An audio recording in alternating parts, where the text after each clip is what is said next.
모든 영상에 소개하는 내용들은 각자의 판단에 맡깁니다. 리 에이스 채널은 항상 모든 영상에 있어서 유료로 하는 것들은 신중하게 결정하시는 것이라고 말씀드립니다. 아울러 무료로 하는 것들 역시 각자의 판단으로 선택해서 결정하시는 점이라는 것을 강조드립니다. 안녕하세요, 리 에이스입니다. 자, 여러분들, 이번 시간은 세계 랭킹 3위의 베트남이 수상한 조사 착수에 들어갔던 일에 대해서 여러분들은 알고 계실 겁니다. 일단 파이코인, 이번 시간은 베트남의 특이점에 대해서 살펴볼 건데 이번 영상을 한번 끝까지 보시면서 판단해 보시면 좋을 것 같아요. 자, 우리가 파이코인 하면은 뭡니까? 베트남 딱 생각이 많이 날 거예요. 왜냐면은 베트남 같은 경우에는 우리가 노드 랭킹으로 치면 3위이기 때문에 굉장히 또 의미가 있어요. 이게 보시다시피 원래는 중국이 막 1위를 한창 달리다가 어느 순간부터 한국이 치고 올라왔고 일본도 드디어 3만 노드를 돌파했고요. 그 다음 베트남이 어느 순간 갑자기 치고 올라오면서 중국보다 더 많은 그런 역할을 해주고 있습니다. 그만큼 베트남도 굉장히 파이코인을 중요하게 생각하고 있다는 게 아닐까, 좀 이런 느낌이 드는데요. 근데 이런 노드가 자꾸 늘고 있는데 베트남에서 과거 이슈부터 한번 살펴볼게요. 우리가 2021년 바로 2년 전 5월이죠. 이때 당시만 해도 파이 네트워크 모바일 앱에서 17GB의 개인 데이터가 유출된 것으로 알려졌다라고 해가지고 나왔던 기사가 하나가 있어요. 이 당시 기사를 보면 모바일 사용자를 위한 암호화폐 채굴 앱인 파이 네트워크가 17GB 상당의 데이터 유출과 연결될 수 있다고 베트남 뉴스 매체가 월요일 보도했다고 합니다.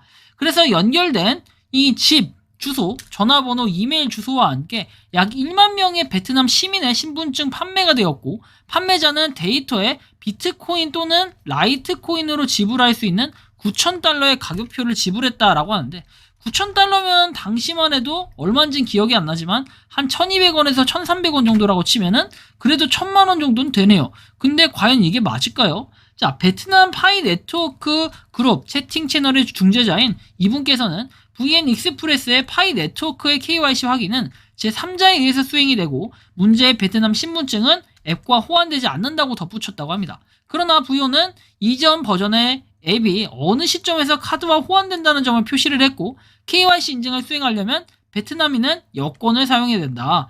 지금 이전 버전의 파이를 사용한 일부 사용자만이 운전면허증을 사용해서 KYC 인증을 수행할 수 있지만 지금까지 시스템은 아직 베트남 신분증을 허용하지 않았습니다 라고 VO는 말했다고 합니다. 즉 신분증 같은 경우에 좀 허위로 되었을 가능성이 굉장히 높다라고 우리는 좀 판단해 볼 수 있겠죠.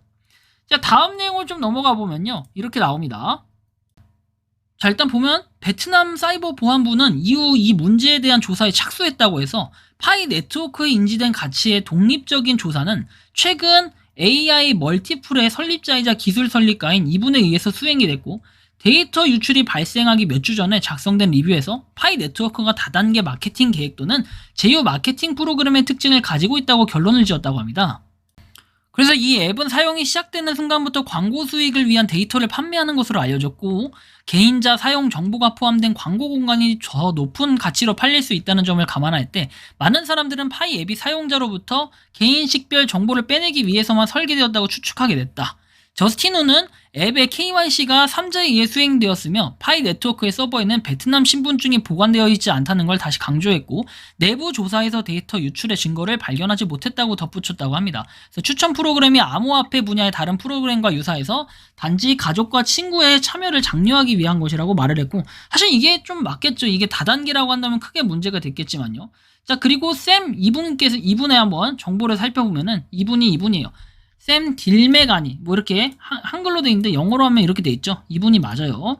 자, 그래서 이분이 뭐 AI에 대해서 하는 거 이런 걸 쭉 봤을 때는 뭔가 이분도 그 파이코인을 싫어하는 사람이 아닌가 이렇게 봤을 때 뭐 그런 것 같진 않고 AI에 대해서만 쭉 한번 다루는 뭐 이런 분인 것 같아요. 자, 그래서 뭐 이렇게 구글링을 해서도 한번 살펴볼 수가 있으니까 관심 있다면 한번 이분을 보시면 되겠고, 뭐 아무튼 간에 뭐 이분이 뭔가 수행을 했다. 그렇죠. 이분의 독립적인 조사를 수행했다는 건데, 사실 여기서 뭔가 결론을 지었다라고 얘기하는데 사실과 다른 부분 그리고 아닌 부분에서 충분히 해명을 했기 때문에 당시에 뭐 조사에 착수했다 그랬는데 뭔가 조용히 넘어가는 듯한, 그렇죠. 그 이후에 이슈가 전혀 없었고 이분은 미국 캘리포니아 샌프란시스코라고 내용이 나옵니다. 그래서 뭐 특이하면 특이하다라고 볼 수도 있겠어요. 자, 그리고 나서 이제 암호화폐 베트남 다음 비트코인의 희망을 되찾다 해서 2022년 6월 24일에 나왔던 기사가 있습니다. 이게 이제 베트남에서 나왔던 또 소식인데, 자, 보면은 이런 내용이 또 나와요. 베트남의 많은 아마추어 투자자들처럼 2020년 암호화폐에 투자하기 시작했고 현재 100개, 1000개 이상의 토큰을 보유하고자 한다라고 나와 있죠. 자, 그리고 KYC를 요청했고 파이투데이가 임박했다는 소식. 이때만 해도 여러분들 그 기대감에 사로잡혀 있던 것은 뭐예요? 로드맵에 이제 곧 그 파이나 파이투데이에 뭔가를 파이투데이나 파이데이에 뭔가를 하겠다. 그쵸? 이런 KYC 인증부터 해서 뭐 하나하나씩 공개하겠다. 이런 기대감이 좀 있었는데요. 그리고 나서 수백 달러, 수천 달러 이렇게 얘기를 했고 중부 빈딘성의 응옥누는 6월 말까지 아무 일도 일어나지 않는다면 파이 네트워크 앱을 삭제할 거다. 다른 사람들처럼 가격이 수천 달러에 달할 것으로 기대하지 않지만 2년간의 노력이 헛되이지 않도록 어느 정도 가치가 있길 바란다 해서 이게 2022년 6월입니다. 베트남도 이러한 기대감을 가지고 있던 거는 맞아요. 그렇죠? 그리고 KYC를 위한 이 모바일 앱 파이 브라우저에서는 베트남에서 6번째로 많이 다운로드했다. 뭐 이런 내용들도 나와 있죠. 그리고 나서 보면 월요일 파이 네트워크의 개발자는 KYC 프로세스가 절반 이상의 사용자를 대상으로 완료되었다고 말을 했어요. 지난 5월 기준으로 3,500만 명으로 추산이 되고 하루 최대 9만 명까지 인증이 가능하다라고 얘기를 했어요. 그래서 큰 기대를 불러일으켰고 한 파이그룹의 여론조사는 3,400명 가까운 사용자 중에 75%가 6,700달러의 합의 가격을 믿는다고 발견을 했다. 어떤 거래소에 상장되어 있지 않기 때문에 지금은 아무 가치도 없고 베트남 국가은행 다오민뚜 부총재는 파이와 다른 암호화폐는 베트남에서 법정 화폐가 아니라고 밝혔다라는 이런 내용도 나옵니다. 그리고 파이에 대한 예측 근거가 없다라고 해서 이런 기사가 하나 나온 게 있었고요. 그 다음에 나온 내용이 이제 2023년 7월에 나왔던 기사. 뭐 이건 해외에도 외국어로도 나와 있는데 한국어로 굳이 번역해서 보자면 이렇게 돼 있습니다. 파이 네트워크는 쉽게 코인을 채굴하고 생성하는 방법을 통해서 제공해 국가가 인기를 얻었지만 베트남 당국은 신뢰할 수 없다라는 입장이었고 파이 네트워크 모델이 너무 복잡하고 최근까지 관리되지 않았다라며 온라인에서 이처럼 높은 수준의 수익을 올릴 수 있는 다른 비즈니스 활동이 없대요. 그래서 암호화폐 지지자들이 사람들의 멀티 마케팅 모델과 유사한 비즈니스 모델로 유인하고 있다고 경고를 했다고 합니다.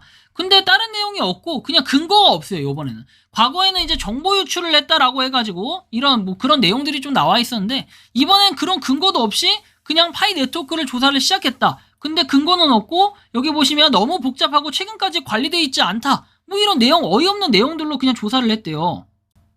그렇게 보면 과거 2년 전의 기사와 비교했을 때는 너무나도 뭔가 차이가 나는 이런 내용들이지 않나. 저번에 같은 경우에는 개인 데이터 유출과 연결될 수 없다고 뉴스 매체가 보도를 했고 이거에 대해서 좀 의심이 된다라고 얘기를 했었는데 그리고 나서 얘기했던 게 결국에는 뭐 마케팅 특징을 가지고 있다고 결론을 지었다. 뭐 이렇게 얘기를 해버리는데 사이버 보안부가 이 문제 조사에 착수했다라고 얘기해놓고 별 내용 없이 또 수사당국이 파이 네트워크 조사를 시작했다고 하고 이게 여러분들 상식적으로 맞다고 생각하십니까? 근데 저번에는 여기 나온 것처럼 이 문제에 대한 조사에 착수를 했대요. 이 문제가 뭐냐면 아까 나온 이 개인정보에 대한 부분들 있죠. 신분증 판매됐다. 이런 부분들을 가지고 조사에 착수했다는 건데 이게 여러분들 말이 된다고 생각을 하십니까? 이제는 너무 복잡하고 최근까지 관리가 되지 않았다는 걸로 조사에 착수했다고 하는데 항상 착수를 하는 건 좋은데 왜 2년 전에 것도 결과가 없고 지금 것도 아무런 피드백이 없다는 거. 사실 그게 가장 큰 문제가 아닐까. 물론 이번 거는 이제 결과가 어느 정도 되면은 나오겠죠. 하지만 뭐 저번 거는 결과도 안 나오고 내용도 없고 피드백 자체가 없다 보니까 좀 노잼인 것 같기도 하고 이게 세계 랭킹 3위의 베트남의 움직임이라는 겁니다. 사실 좀 안타깝기도 하고 이게 맞나 싶을 정도긴 한데요. 조금 존버를 하면서 지켜보다 보면은 뭔가 결과가 나오지 않을까 생각은 드는데 어쨌든 간에 그래요. 파이코인 지금 베트남의 이 모양새를 봤을 때는 그렇게 좋아 보이는 모양새는 아니다. 다만 되게 웃긴 건 오히려 파이 네트워크 노드라는 숫자는 계속해서 늘어나고 있다는 걸 여러분들이 확인을 할 수가 있습니다.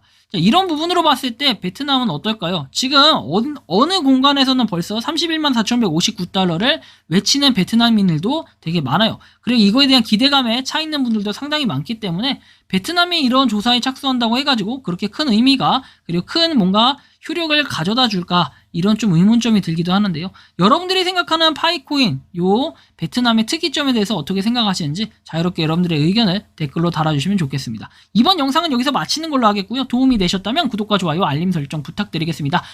에이스였습니다. 감사합니다. 평소에 궁금하셨지만 내가 시도해보기 어렵거나 시간 낭비하고 싶진 않고 새로운 제보를 해주실 분들께서는 아래의 주소로 메일을 보내주시면 제가 해결해드리겠습니다. 단톡방은 유튜브 검색창에 소통 창구를 개설했습니다를 검색해 주셔서 확인하시면 됩니다. 아울러 채널 멤버십 가입 시 다양한 혜택을 누리실 수 있으니 참고해 주시기 바랍니다. 시청해 주셔서 감사합니다.